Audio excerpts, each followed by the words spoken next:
मटके से स्वागत करते हैं रविंद्र गुप्ता जी का। धर्मपाल जी थोड़ा सा अभिषेक वगैरह था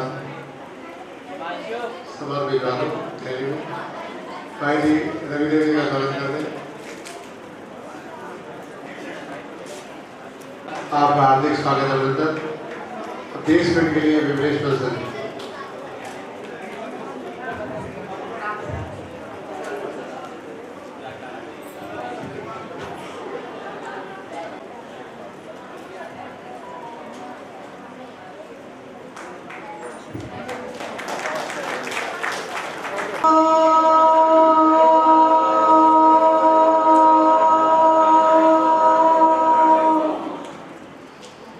ओम की ध्वनि बोलते वक्त मन में एक ध्यान कीजिए, परमेश्वर सर्वरक्षक हैं, हम सबकी रक्षा कर रहे हैं।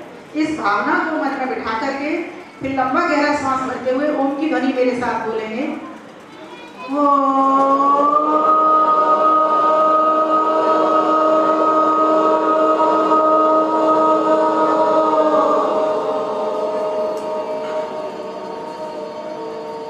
एक बार और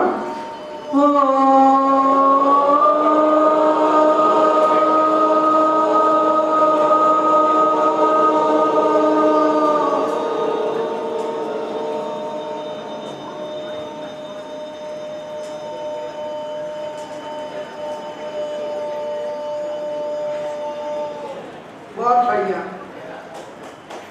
ओम नमस्ते अस्तु आयते, नमो अस्तु परायते, नमस्ते प्राणतिष्ठत आसीनायोत ते नमः, आसीनायोत ते नमः।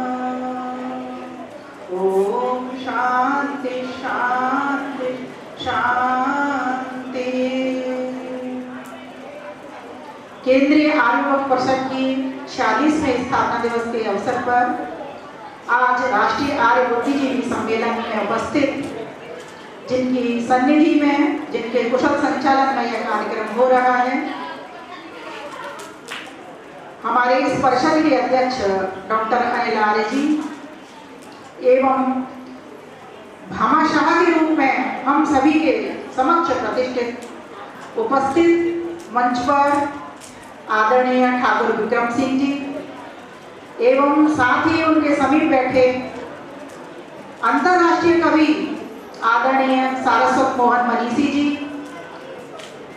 आदरणीय आनंद चौहान जी जिनसे आप सभी परिचित हैं, उनकी पुत्रवधू भी और उनकी पोती भी सभी साथ में यहाँ आए हुए हैं, एवं आचार्य कौटिल्य जी, आदरणीय धर्मपाल जी, आदरणीय भाई महेंद्र जी एवं समस्त आयोजक बंधु, इस समाज की मालवीय नगर आर्य समाज की सभी मेरी आयोजिका यहाँ की प्रधाना जी, मंत्री जी, कोषाध्यक्षा जी, आर्य समाज अमरकॉलोनी से उपस्थित, आर्य समाज ईश्वर क्लास से उपस्थित एवं अन्य संगठनों से एवं आर्य समाज से भी अलग अलग समाजों से उपस्थित सभी मेरी माताओं, भाइयों, बहनों और मेरे देश के उज्जवल भविष्य नन्हे मुन्ने प्यारे प्यारे वीर वीरांगना बच्चों, प्यारे भाइयों बहनों, अभी हम बहुत ही सुंदर कार्यक्रम सुन रहे थे।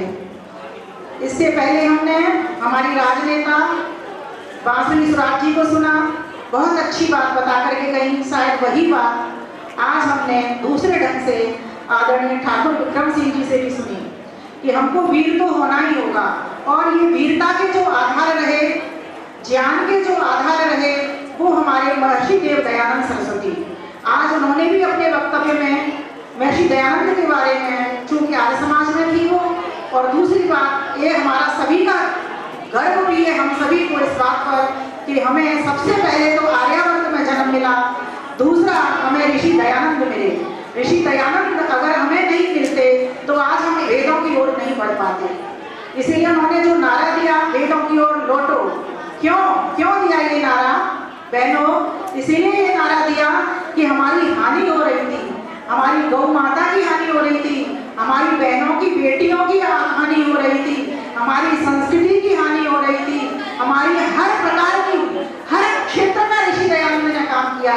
कोई भी क्षेत्र उनसे छूटा नहीं है। हमारी राजनीति हो, खेल जगत हो, कहीं भी महिलाओं को तो कोई अधिकार ही नहीं था, न वेद मंत्र पढ़ सकती थी, न यज्ञोपवीत पहन सकती थी, कोई भी अधिकार उनके पास नहीं था। ये तो छोड़ दीजिए, जब कोई बेटी विधवा हो जाती थी तो सोचो उसका किस तरीके से उसका उपहास उठाया जाता था और किस तरीके से उसको खोपड़े में भोजन दिया जाता था। ऋषि दयानंद आए, उन्होंने हमारी दशा संभाली और हमको एक दिशा दी, और वो जो दिशा थी वो वेद की दिशा थी। इसीलिए मैं कहना चाहूंगी, अगर हम ऋषि दयानंद के सच्चे अनुयायी हैं तो उनके पद चिन्हों पर हम सबको चलना ही पड़ेगा। लेकिन पद चिन्हों पर चलने के लिए अपनी मजबूत हमको आधार भी चाहिए। तो मजबूत जो आधार हमारा है वो कौन सा है? वेद का। अगर वेद हमारे पास नहीं होंगे तो समझो हमारा आधार है क्या? घर अगर नींव उसकी मजबूत नहीं होगी तो समझो घर ढह जाएगा। तो ऋषि दयानंद ने हमारे ऊपर बड़ा उपकार किया। आज हम इस बुद्धिजीवी सम्मेलन में आए हैं तो हम क्या करें, हमारा कर्तव्य क्या है? मैं समाधान की ओर बढ़ती हूँ। तो जैसा कि अभी कुछ बातें आपके समक्ष इस तरह की भी आई कि हम सभी को अपने बच्चों को नित्य पथ अगर हवन में नहीं ला सकते तो हम रविवार को अपने बच्चों के साथ आए, बच्चों को साथ लाएं और बड़ों के साथ आए। अपने पड़ोसियों को फोन करें या ना करें, अगर साथ में भी कोई मिल रहा है तो थोड़ी चर्चा जरूर करते हैं, क्योंकि वास्तव में आर्य समाज से यही विचार किए जा सकते हैं जो शुद्ध है। शुद्ध ज्ञान अगर आपको प्राप्त करना है आज के इस युग में, और मैं तो कहती हूँ हर युग में, तो वो आपको इस आर्य संस्कृति के द्वारा ही मिलेंगे। कोई भी मंदिर नहीं, कोई भी देवालय नहीं जहाँ पर जाकर के आपको इस तरह के विचार, शुद्ध ज्ञान के विचार मिलते होंगे, वेद के विचार मिलते होंगे।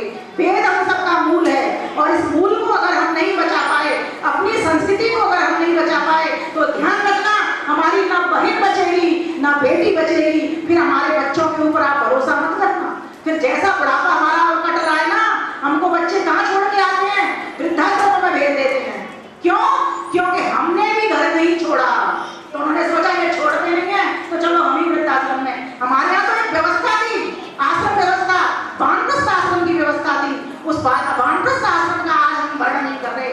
जिस आयु वर्ग के लोग हम यहाँ पर बैठे हैं, ये भी हमने ऋषि दयानंद सरस्वती ने हम सभी को अपने सत्याग्रह प्रकाश में और अनेकों ग्रंथों में, उनका एक एक ग्रंथ अनमोल रतन है, हीरा जैसा है। लेकिन आपने काम करना होगा मैं जैसे क्या चाहती हूँ उस पद्धति से। किसी को काट करके आप काम नहीं कर सकते, आपको कोई नहीं सुनेगा।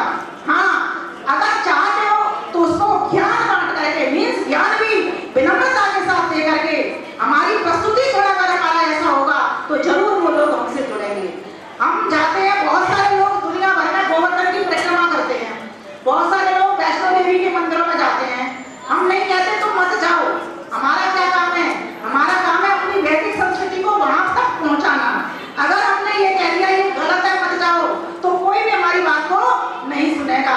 अगर आपने वैदिक साहित्य उसके हाथ में पकड़ा दिया, उनके पास अगर हमारा वैदिक साहित्य, जरूरी नहीं है इतने मोटे मोटे ग्रंथ दिए जाएं, छोटे छोटे पत्रक बना करके, ईसाई मिशनरीज कैसे काम करती है, छोटे छोटे पत्रक बना करके जो लोग दुखी हैं उनके दुखों में जाती है, हॉस्पिटल्स में जाती है। एक बार का मैं किस्सा सुनाती हूँ। श्रीनिवासपुरी में एक बार मैं अपनी बेटी का जन्मदिन एक अभावग्रस्त कॉलोनी में मनाने के लिए गई। मुझे लगा कि यहाँ पर मुझे अपने बच्चे का जन्मदिन मनाना चाहिए। वास्तव में हम सभी को भी मनाना चाहिए। हम अपने पड़ोसियों को, स्टाफ के साथ तो मनाते ही हैं, कभी कभी एक साल में कोई ऐसा कार्य हमको ऐसी जगह पर भी जाकर के करना चाहिए। तो मैं वहाँ देखती हूँ, देखो उनका प्रस्तुतिकरण करने का ढंग क्या देखती हूँ। वहाँ पर जब हमारा हवन हो गया, हमने उन लोगों के साथ में, सभी श्वेत कुष्ठ के रोगी थे वहाँ पर, उनके साथ कुछ ब्लाइंड भी थे, तो उनके साथ पहले हमने हवन किया। हवन करने के बाद में फिर हमने देखा कहीं से हमारे कानों में आवाज आई तो मैं थोड़ी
हवन किया। किसी ध्यान को पहुंचाने का मतलब ये नहीं कि व्यक्ति विशेष को पहुंचा दिया, हमारी वैदिक संस्कृति को पहुंचा। हमारी वैदिक संस्कृति कहती है कि नित्य व्रत हम सभी को यज्ञ करना चाहिए, नित्य व्रत हम सभी को वेद का स्वाध्याय करना चाहिए।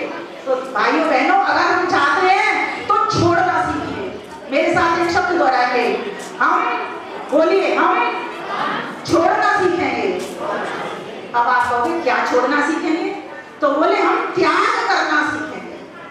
जब तक हम अपना समय नहीं छोड़ पाए, जब तक हम अपनी वस्तु नहीं छोड़ पाए, जब तक हम धन नहीं छोड़ पाए, जब तक हम अपना कार्य किसी के लिए समर्पित नहीं कर पाए, तब तक ध्यान रखना, पूरी तालियां तो मैं बजवा सकती हूँ, लेकिन हमारा काम होगा नहीं। हमारा काम इसी उद्देश्य को लेकर के होगा कि मुझे जाकर के जहां पर मुझे अंधेरा दिख रहा है वहां पर बल्ब जलाना है। और बल्ब कैसे जलाना है उसकी भी पहले योजना बनानी है, तब बल्ब जलाना है।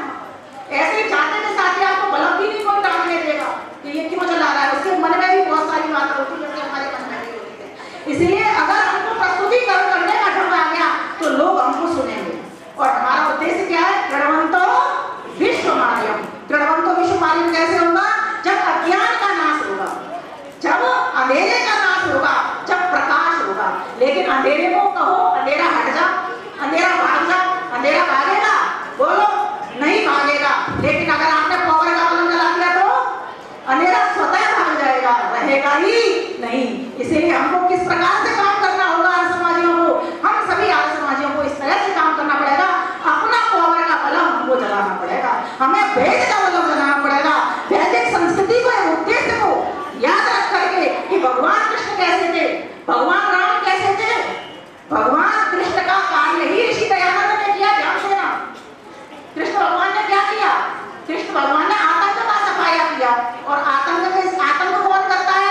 जो अधर्मी होता है। अधर्मी कौन होता है? जो अज्ञानी होता है। तो ऋषि दयानंद ने क्या किया? मूल प्रवाह किया कि जहां जहां पर अज्ञान पसरा हुआ है, जितनी भी आज हानि हो रही है वो किसके कारण हो रही है? वो अज्ञान के कारण हो रही है। इसलिए थोड़ा बहुत समय आप ऐसी बस्तियों में भी लगाए, छोड़िए, थोड़ा सा समय छोड़िए।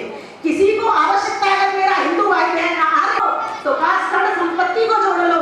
कमले को कोई भी स्थान नहीं देता, ईश्वर भी कमले को स्थान नहीं देता। इसलिए निर्बल नहीं, हमको सबल होना है। और सबल कैसे होंगे?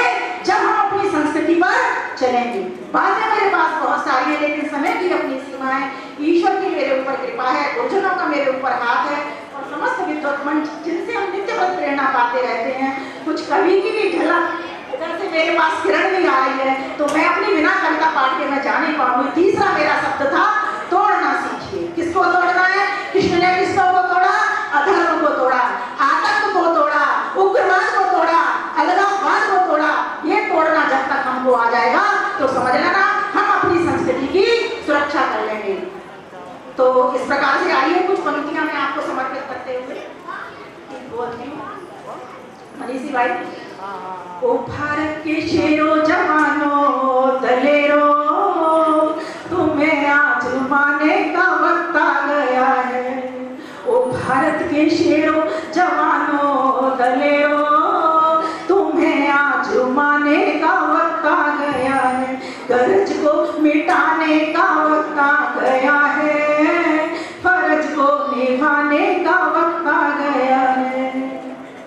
बच्चों से कहना चाहूंगी, ओ शंकर हकीकत दयानंद से बच्चों, अजय सिंह जुझार और फतेह सिंह से बच्चों, न खेलो तुम अब कांच की गोलियों से, कि जंगी फसादी व आतंकवादी की धज्जी उड़ाने का वक्त आ गया है। ओ भारत के शेरों जवानों दलेरों, तुम्हें आज माने का वक्त आ गया है। माताओं को समर्पित करना चाहूंगी। ओ सीता, ओ पद्मा, ओ दुर्गा सी बहनों, ओ सीता, ओ पद्मा, ओ दुर्गा सी बहनों, तुम्हें ना सुहाती ये फैशन परस्ती, कि इन हाथों में अब उठाओ न बटुए, संगीन उठाने का वक्त आ गया है।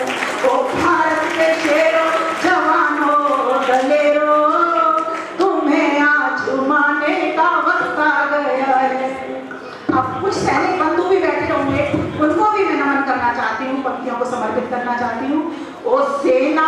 भरती जवानों दीवानों, उठो आज मिलकर के हुंकार कर दो। आचार्य गोविंद शास्त्री का को नमन करते हैं, स्वागत करते हैं। ओ सेना में भरती जवानों दीवानों, उठो आज मिलकर के हुंकार कर दो। जगत जननी भारत का गौरव हो ऊंचा, जगत को दिखाने का वक्त आ गया है। ओ भारत के शेरों जवानों दलेरों, तुम्हें आज झुमाने का वक्त आ गया है। तालियां खोलते जाओ, जब तक हाथ नहीं खोलोगे तब तक आपके भीतर का जज्बा रहेगा। अब यहाँ पर व्यापारी भाई भी बैठे हुए हैं, उनको भी कुछ पंक्तियां समर्पित करना चाहती हूँ। व्यापारी भाई करो व्यापार ऐसा कि जिससे बढ़े राज्य का कोष अपना।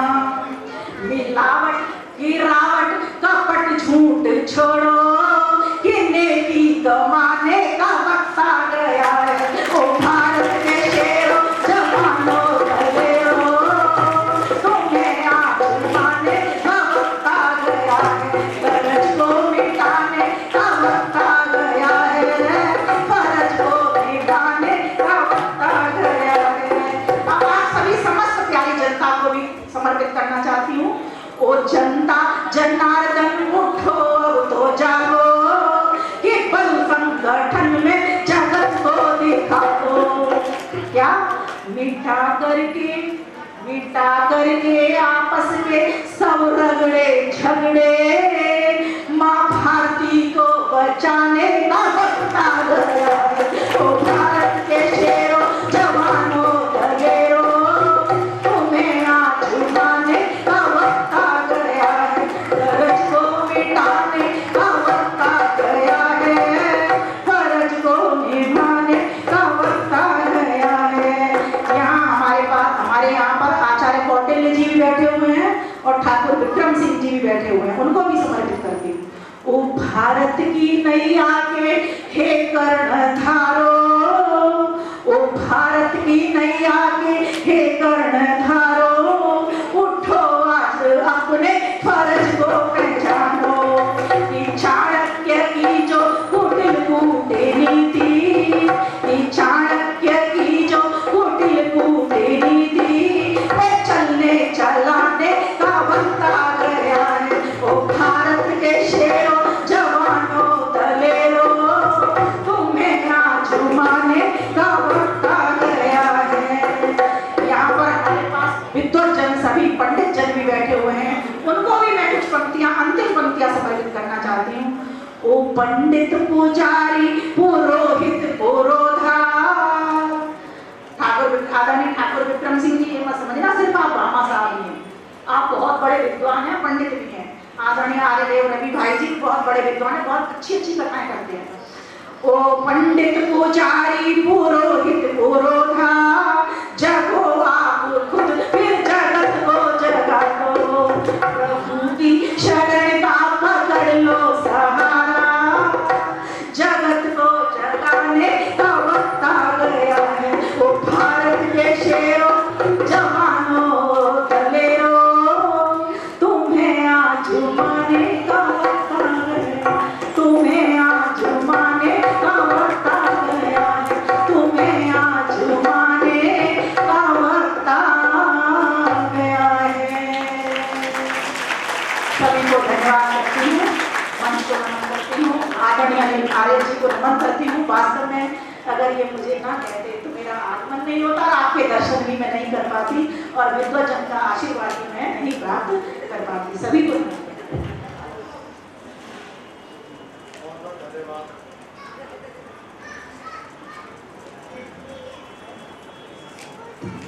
हेलो, बहुत बहुत धन्यवाद आदरणीय विमलेश्वर सर जी, एक बार जोरदार तालियों से स्वागत करते हैं। सभी आप राष्ट्रीय कवि परिषद जी की प्रतीक्षा कर रहे हैं। एक 10 मिनट आ जाओ, आपको स्वागत करते हैं। कि ये दहशत जम्मू कश्मीर के तत्वाधान में आर्य समाज जानीपुर में 150-200 बच्चों का हर साल शिविर लगता है और ये बहुत अच्छा वो काम कर रहे हैं। 2 शब्द अपनी बात रखेंगे। महेंद्र भाई जी धर्मपाल ऋषि जी आएंगे।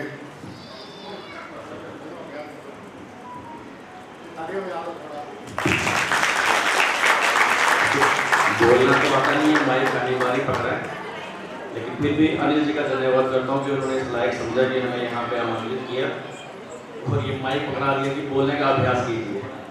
तो आज के लिए अभ्यास इतना ही, धन्यवाद।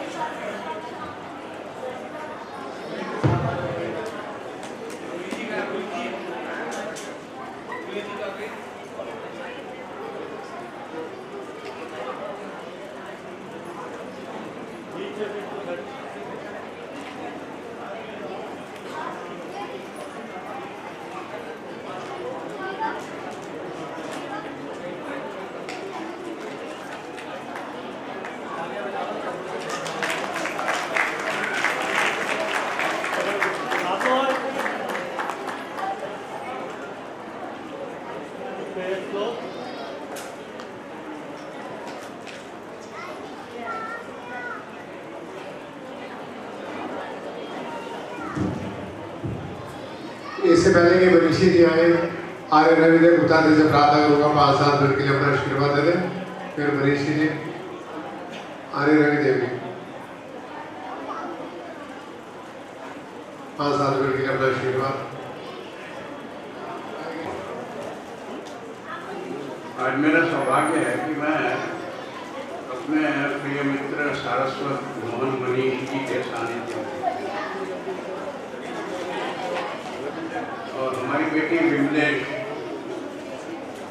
इतना सुंदर इसकी वैदिक मान्यताओं पर पकड़ है, दर्शनाचार्य है। और मेरा सौभाग्य यह है कि जब मैंने वंशावली निकाली तो मैं इसका चाचा नहीं था।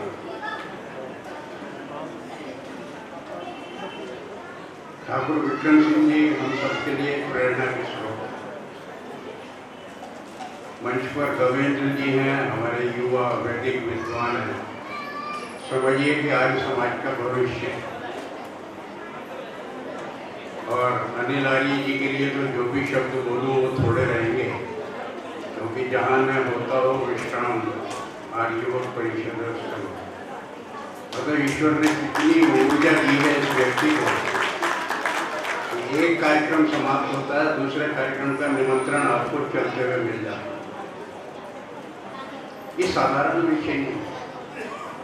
और सबसे बड़ा सौभाग्य ये कि ऐसा व्यक्ति अहर्निश ऋषि दयानंद का एक दुर्धर्ष सैनिक।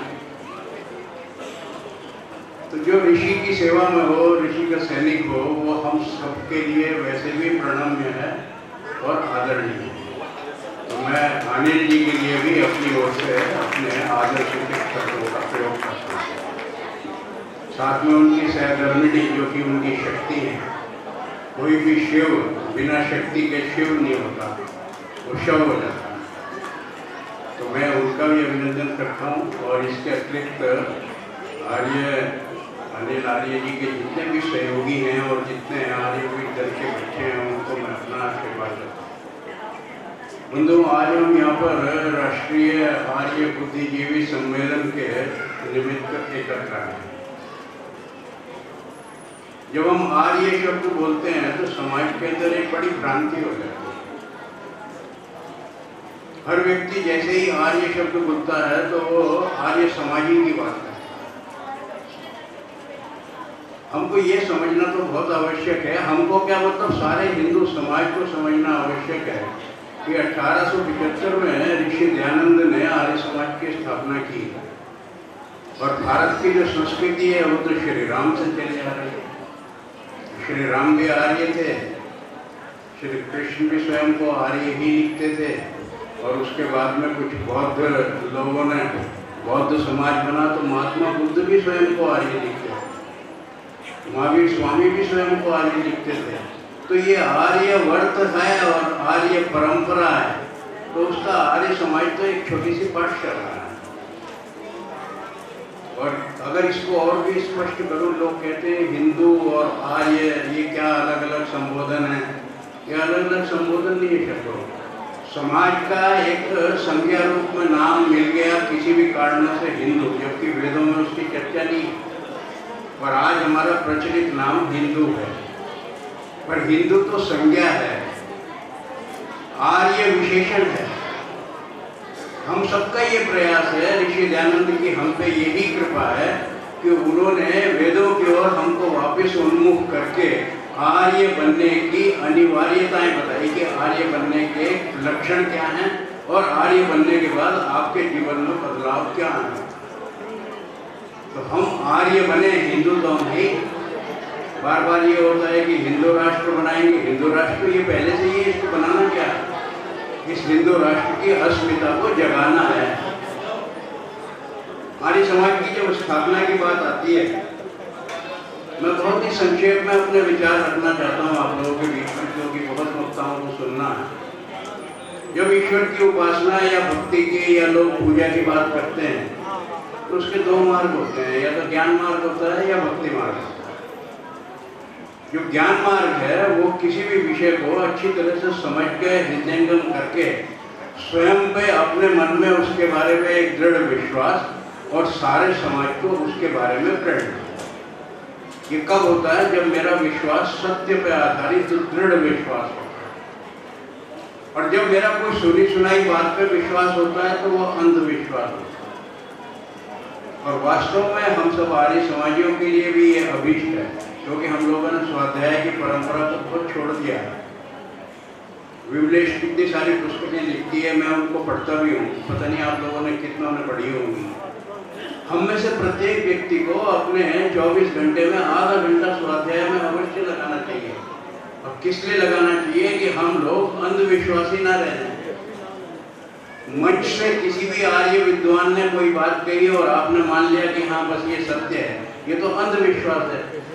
आप उसको जाके घर पे किसी पुस्तक के अंदर पढ़ के उसकी पुष्टि करिए, 2 विद्वानों से और पूछिए, और जब वो कहें हाँ बात बिल्कुल सही है तो वो विश्वास है। तो अंधविश्वास और विश्वास की जो बीच में छोटी सी दीवार है, उस दीवार को हटाने का माध्यम क्या है? केवल स्वाध्याय। जितना स्वाध्याय करेंगे उतने ही हम लोग विश्वासी होंगे, और जितना कम स्वाध्याय करके बातों को यथावत मान लेंगे तो हम अंधविश्वासी होंगे। तो पाखंड की और ये सब अंधविश्वास की जो दीवारें हैं उनको तोड़ने के लिए अपने शास्त्रों का अध्ययन करना आरंभ करें।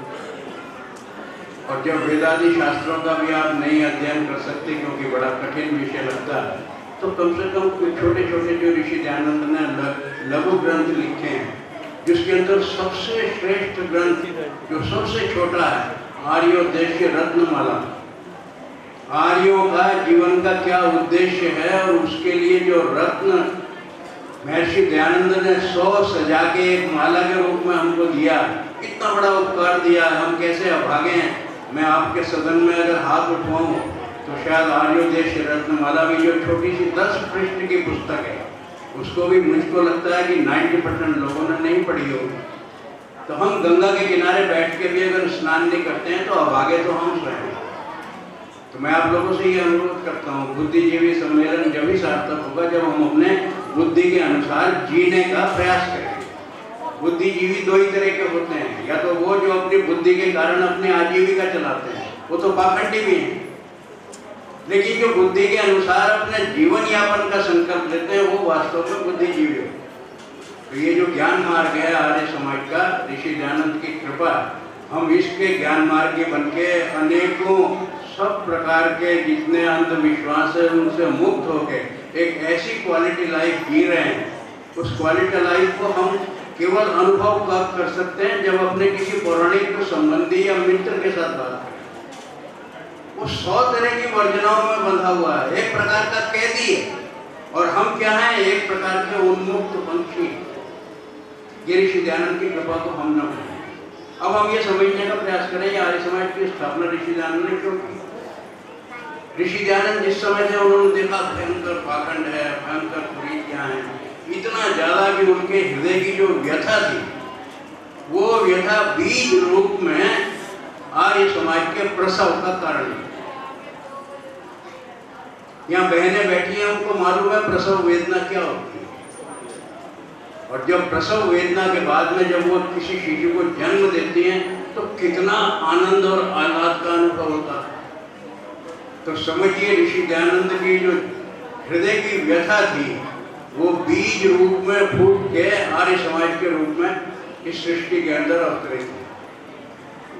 और अंत में क्या हुआ, क्योंकि वो बीज बड़ा प्रभावशाली था, तो इसी आर्य समाज ने जन्म के तुरंत बाद 1875 से आज हम देख रहे हैं 150 वर्ष हो गए, वट वृक्ष हो गया।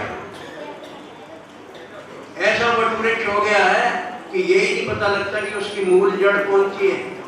और वट वृक्ष का क्या लाभ होता है, वो समाज को छाया देता है। आज भी इस संपूर्ण हिंदू समाज का जितने भी लोग हैं, अगर सैद्धांतिक रूप से संरक्षण देने की सामर्थ्य किसी के अंदर है, वो केवल ऋषि दयानंद के अनुयायी के अंदर है, अन्य किसी में ये सामर्थ्य नहीं। कोई विधर्मी किसी भी तरह का आक्षेप लगाता है, वो सब लोग जो है कान दबा के चुप करके निकल जाएंगे। पर आप यहाँ जो सामान्य आर्य समाजी भी बैठे हैं, उन सब के अंदर में इतनी सामान्य बुद्धि तो है कि आप किसी भी विधर्मी के किसी आक्षेप का तत्काल उत्तर देने की सामर्थ्य रखते हैं। बहुत से विषय जो बड़े गूढ़ होते हैं उसके लिए हमारे पास पर्याप्त विद्वान है। आर्य समाज एकमात्र संगठन है जिसके पास में विद्वानों की बहुत बड़ी श्रृंखला, बाकियों के पास में पाखंडियों की श्रृंखला है, आर्य समाज में केवल विद्वानों की एक बहुत बड़ी श्रृंखला। जब आर्य शब्द हमने प्रयोग किया है तो हम ये समझे कि आर्य समाज जैसी एक पाठशाला में हमारी भर्ती हुई है। हो सकता है मेरे माता पिता मुझे उंगली पकड़ के लाए होंगे, जैसे हम पहली क्लास के बच्चे को ले जाते हैं। किस लिए लाए होंगे, इस इच्छा से कि इस पाठशाला में पढ़ेगा और अंत से PhD करके डॉक्टरेट करेगा। हमको भी आर्य समाज की पाठशाला में डॉक्टरेट करने के लिए ही लाया गया था।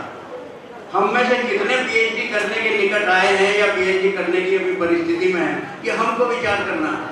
आर्य हम जब बनेंगे जब हम सब आर्य मान्यताओं का सब प्रकार से विश्वास करके अपने जीवन के अंदर में उनके ऊपर आचार और व्यवहार करेंगे। आर्य समाज की मान्यताएं क्या हैं? स्थिति यह है कि किसी भी व्यक्ति को आर्य समाजी की कोई भी बात जो है ना वो समझ में नहीं आती। कोई भी व्यक्ति किसी बात को बोलता है तो 90% ये संभावना रहती है कि हम उसके अंदर में दोष निकालते हैं, ये देखो ये बात ठीक नहीं है, क्योंकि हम सत्य के निकट हैं और वो सब लोग जो है प्रचलित असत्य के निकट हैं। तो कहते सब क्या है दुनिया में कि आर्य समाजी को हर आदमी से परेशानी है। कोई भी कोई बात बोले हम उसमें से परेशानी तो हमको होती है क्योंकि हम सत्य के निकट हैं। और देखती आंखों मक्खी कौन निकलेगा, आप में से है किसी की सामर्थ्य? लेकिन हमारा जो पौराणिक समाज है वो देखता नहीं है, आंख खींच लेता, इसलिए मक्खी को निगलना क्या, मक्खी को हजम भी कर देता। हमको ये समझना है कि ये जो आज हम कह रहे हैं कि सनातनी कौन है, आर्य समाजी कौन है, ये बंधुओं बहुत बड़ी भ्रांति है और बहुत बड़ा अज्ञान है। देखिए सनातन तो केवल धर्म होता है और सारी मानव जाति का एकमात्र धर्म जो ईश्वर ने बनाया वो ईश्वर कृत है, वो सनातन।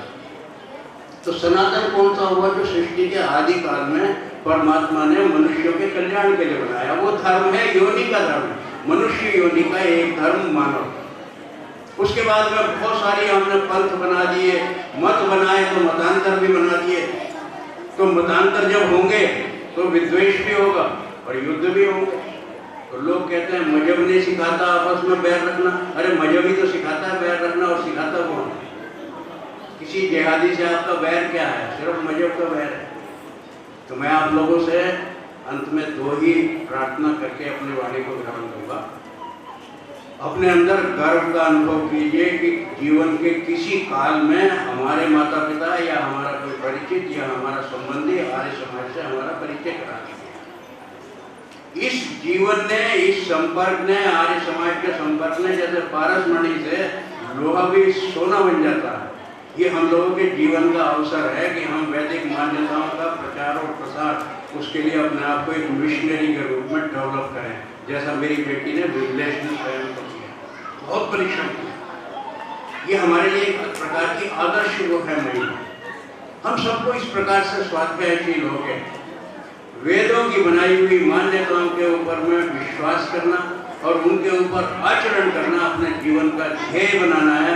यही इस बुद्धिजीवी सम्मेलन के आयोजना करने की सार्थकता होगी। आप सभी का अभिनंदन। मैं नवोदित करता हूँ राष्ट्रीय कवि प्रोफेसर शाश्वत मनीषी जी को। एक बार जोरदार ताली से स्वागत करें। आधे घंटे के लिए मनीषी जी, फिर 5 मिनट कविंदर जी आशीर्वाद देंगे। सुरेश जी, दुर्गेश जी भी आ चुके हैं, उनका भी स्वागत। राजेश बेतरिया जी का स्वागत है। 1:45 से 2 बजे तक हम अपने कर्मठ साथियों का स्वागत करेंगे। हमारे श्री दैया जी हैं, सूर्यदेव जी हैं, पितावास अशोक शास्त्री जी, योगाचार्य जी, स्मृति जिले का स्वागत करेंगे।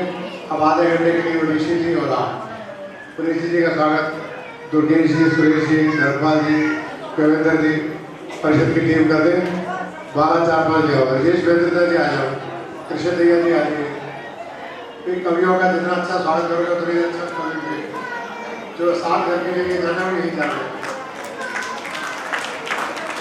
एक समृद्धि चिन्ह, एक शाम ले आइए। सौरभ एक शाम भी ले आओ, चित्र भी ले आओ। ये तालियां बजाते रहो, कवियों को सुनते रहो। अगर आप 3 बजे तक सुनना चाहें हमें कोई दिक्कत नहीं है।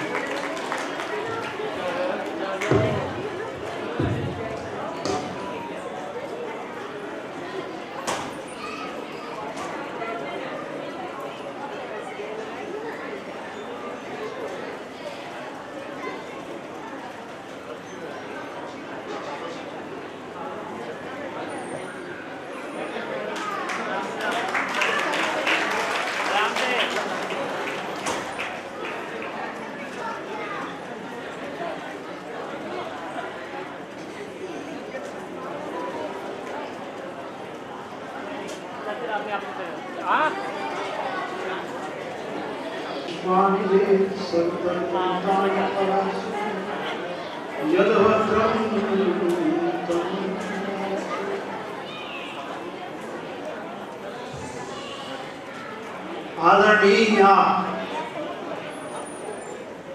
मैंने एक शब्द बोला आदरणीय, तो जितनी भी महिलाएं हैं वो अपना अपना नाम ले लेंगे।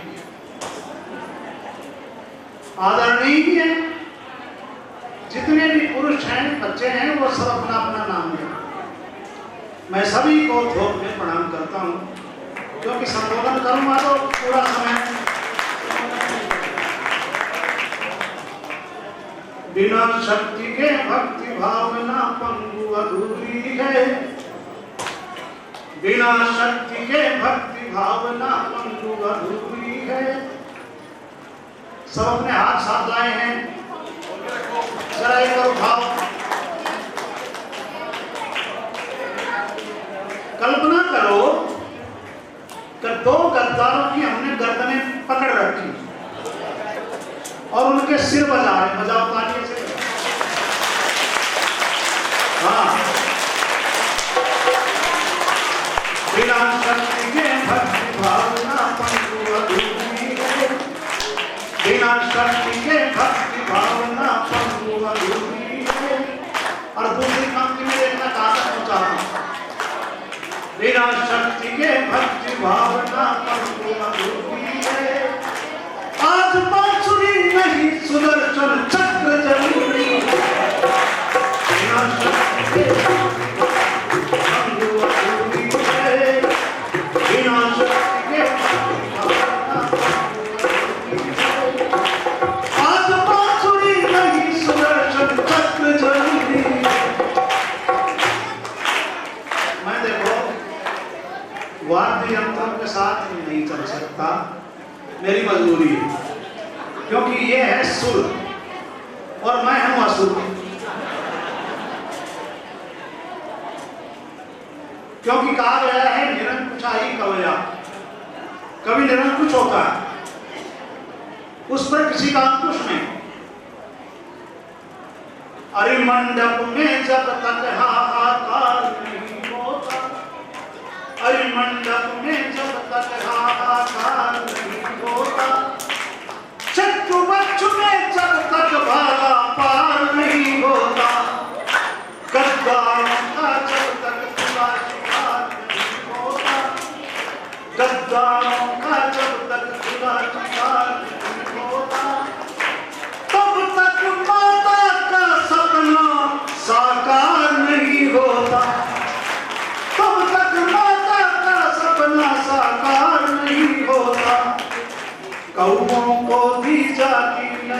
कभी अंगूरी है, कौओं को दी जाती नहीं कभी अंगूरी है। आज बांसुरी नहीं सुदर्शन चक्र जरूरी है। ठाकुर साहब अजगर, लेकिन ये जन्म से ठाकुर हैं, मैं जन्म से ब्राह्मण हूं, लेकिन कर्म से मेरे से बड़ा दुनिया में कोई क्षत्रिय नहीं है। मेरी कलम भी चलती है और मेरा कुल्हाड़ा भी चलता है, और मेरी कलम ही मेरा कुल्हाड़ा। आचार्य कौटिल्य, भाई जो हजारीबाग नहीं गया अभी तक, मुझ पर यदि विश्वास करते हैं तो एक बार जरूर देख कर आओ कितनी बड़ी आर्य सेना ये तैयार कर रहे हैं। मार्च में गया, अच्छा कार्यक्रम हुआ, लेकिन इनकी तसल्ली नहीं हुई, तो मुझे मई में फिर बुला लिया। और ये तो बार बार बुलाना चाहते हैं, लेकिन मैं ही सोचता हूं कि बार बार एक स्थान पर जाने से कह देना चाहता हूं, तो आपसे निवेदन करता हूं कि एक बार हजारीबाग जरूर होकर आए और कौटिल्य जी का कार्य देखकर। यदि सहमत है तो तालियां बजा दो। वीर सिंह पर चढ़कर पूंछ मरोड़ा करते हैं। वीर कौन है? वीर सिंह पर चढ़कर पूंछ मरोड़ा करते हैं, दुश्मन के घर पर जाकर भ्रम तोड़ा करते हैं, नहीं मुलायम अपना हाथ हथौड़ा करते हैं, कट जाते हैं लेकिन हाथ न जोड़ा करते हैं, कट जाते हैं लेकिन हाथ न जोड़ा करते हैं, उल्टाओं की मांग कहाँ होती सिंदूरी है, उल्टाओं की मांग कहाँ होती सिंदूरी है। आज बांसुरी नहीं सुदर्शन चक्र जरूरी है, बिना शक्ति के भक्ति भावना बंधु अधूरी है, बिना शक्ति के भक्ति भावना बंधु अधूरी है। आज बांसुरी नहीं सुदर्शन चक्र जरूरी है। हमारे सभी देवी देवता अस्त्र शस्त्रों से सन्नद्ध है। क्या आपके घर में लाठी भी है? आप बताओ कितने घरों में लाठियां हैं? बस, और कोई आ गया तो क्या करोगे? इसलिए आज इस बुद्धिजीवी सम्मेलन में ये संकल्प लो कि हमारे घर में प्रत्येक कोने में एक लठ खड़ा होगा, एक दंड होगा, और उस दंड से ही हम उद्दंड का इलाज करेंगे। दूसरी बात,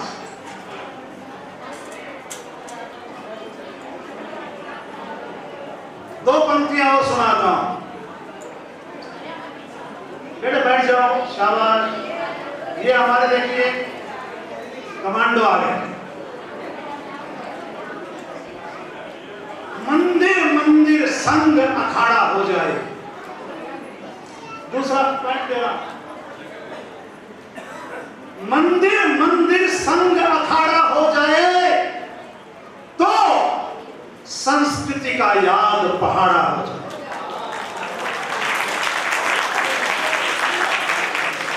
यज्ञशाला जरूर रखो, लेकिन मल्लशाला भी रखो। जब हमारे नौजवान उस अखाड़े में कुश्तियां लड़ेंगे तो किसी भी विधर्मी का हौसला नहीं होगा कि वो हमारी बहन बेटियों की तरफ, हमारी संपत्तियों की तरफ बुरी दृष्टि से देख सके। तीसरा बिंदु देखा,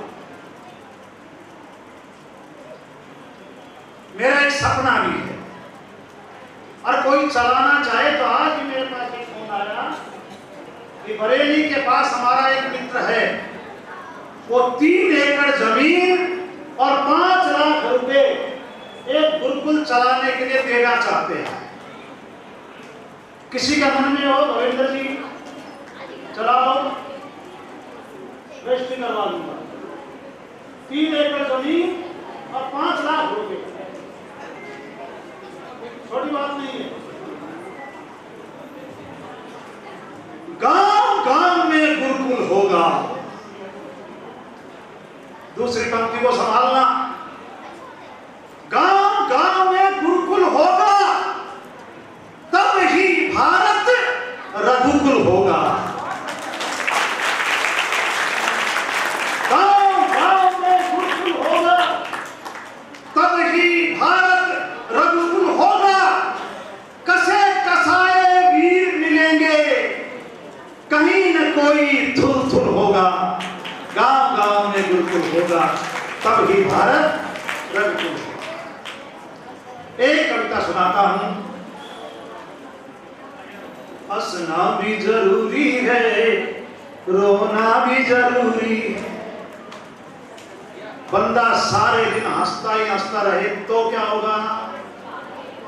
उसको शादरा भेजेंगे या आगरा भेजेंगे? है जी?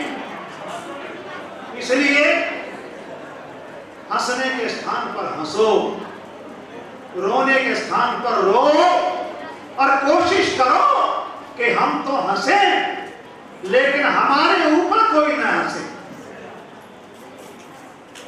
हंसना भी जरूरी है, रोना भी जरूरी है। और देखिए छोटे छोटे बच्चे मेरी कविता पूरी करेंगे।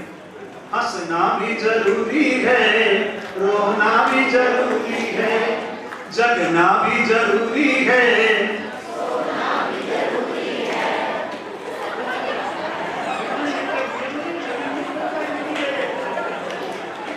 हंसना भी जरूरी है, रोना भी जरूरी है, जगना भी जरूरी है, सोना भी जरूरी। अच्छा तो एक बात सुनो, मैं 12 पंक्तियां सुनाऊंगा ऐसी ही, और जो विद्यार्थी, जो बालक बालिका 12 पंक्तियां ज्यों की त्यों सुना देगा, ठाकुर साहब प्रत्येक सुनाने वाले को 100 रुपए मेरी तरफ से देंगे।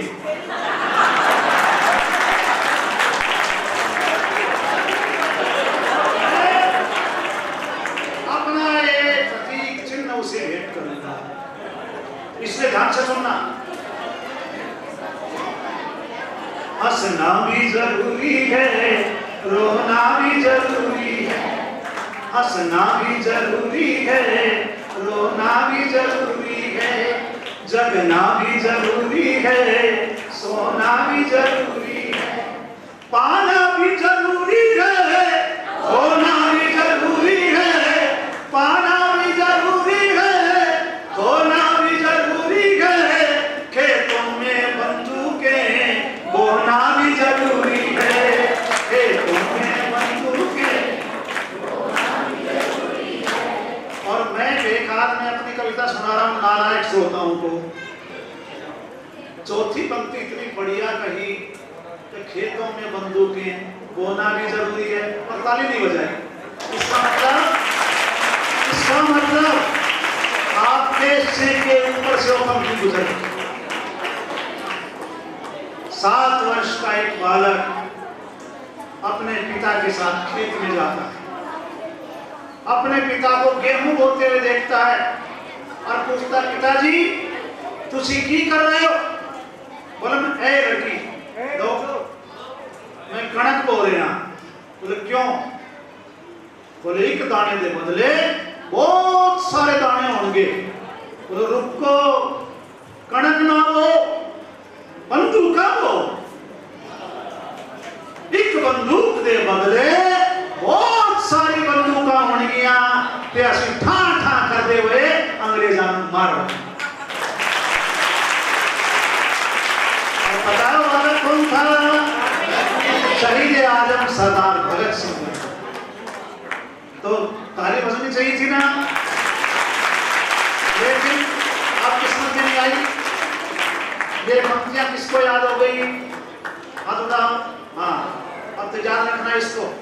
हंसना भी जरूरी है, रोना भी जरूरी है, जगना भी जरूरी है, सोना भी जरूरी है, पाना भी जरूरी है, खोना भी जरूरी है, खेतों में बंदूकें बोना भी जरूरी है, खेतों में बंदूकें बोना भी जरूरी है। दूसरी बात, सम्मान किया अनिल जी ने, खूब किया। व्यक्ति का केवल सम्मान ही सम्मान होता रहे तो वह गुब्बारा बनकर फट जाएगा। इसलिए कभी कभार अपमान भी होना चाहिए। सम्मान के साथ अपमान, 4 पंक्तियां देता हूं। सम्मान जरूरी है, अपमान जरूरी है, सम्मान जरूरी है, अपमान जरूरी है, अभिशाप जरूरी है, वरदान जरूरी है, अभिशाप जरूरी है, वरदान जरूरी है, आजादी गाती है, बलिदान जरूरी है, आजादी गाती है, बलिदान जरूरी है, चाहो जो अमर होना विषपान जरूरी है, चाहो जो अमर होना विषपान जरूरी है, चाहो जो अमर होना विषपान जरूरी है। और 8 पंक्तियां हो गई, अगली 4 पंक्तियां। अब ये 12 पंक्तियां पूरी करके मैं सुनूंगा। ठाकुर साहब ने नोट निकाल लिए, आपने ले लिया। देखते हैं कौन कौन सा भाग्यशाली है।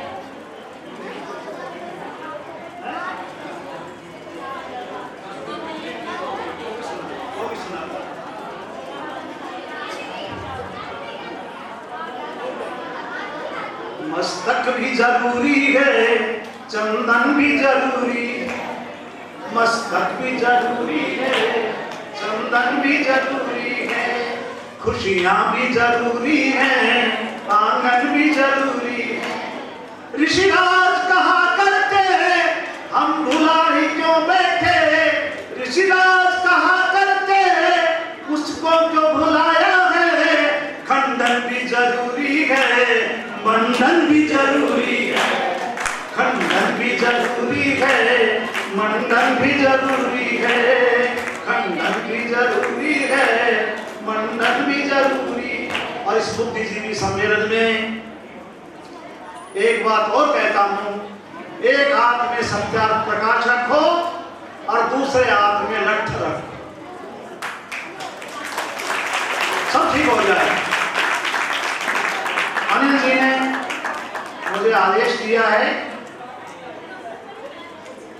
आइए भाई साहब आ जाइए। अरे वाह, प्रधानमंत्री जी आर्य समाज मालवीय नगर और उनके साथी स्वागत। और हमारे आरक्षित शास्त्री जी, आरक्षित नहीं है, सुरक्षित हैं, चिंता मत करो, आ जाओ।